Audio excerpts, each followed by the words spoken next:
پێشەوەی بمریت بەڕێزم بیرێک بکەرەوە لە مردنت، لە ناخۆشیەکانی مردنت. قل إن الموت الذي تفرون منه فإنه ملاقيكم.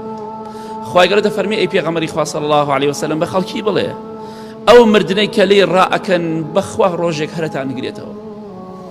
بەخوا نەخۆشەکەوی نەچین بۆ نەخۆشخانە بۆی نەمرین، لە شوێنە شەڕ و ئاژاوەها بێ خۆمانە پارێزین بۆی نەمرین، بەس بەخوا هەر دەمانگرێتەوە، هیچ مەجالێکی تیان نییە.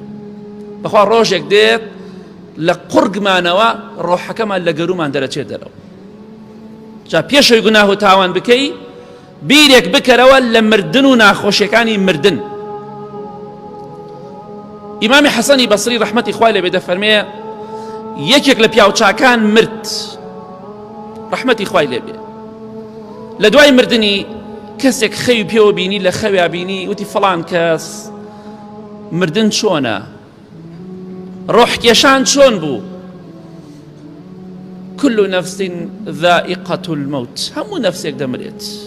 بەخوا ناخۆشی تاڵی مردن ئەبێ بچێژین ئەمڕۆ یا بەیانی. حاڵت چۆنە فەڵان کەس مردن چۆن بوو بەلاتەوە؟ فەرمی واللهی مردن زۆر قورسە، واللهی ڕۆحکێشان زۆر قورسە. سوێن بەو خوایە کە غەیری خۆی خوایەکی تر نییە. واللهی لەناو منجڵی ئاوی گەرما بتکۆڵێنن، واللهی لەوە قورسە مردن، واللهی لەوە قورسە بە مشار بتکەنە دوو بەشەوە.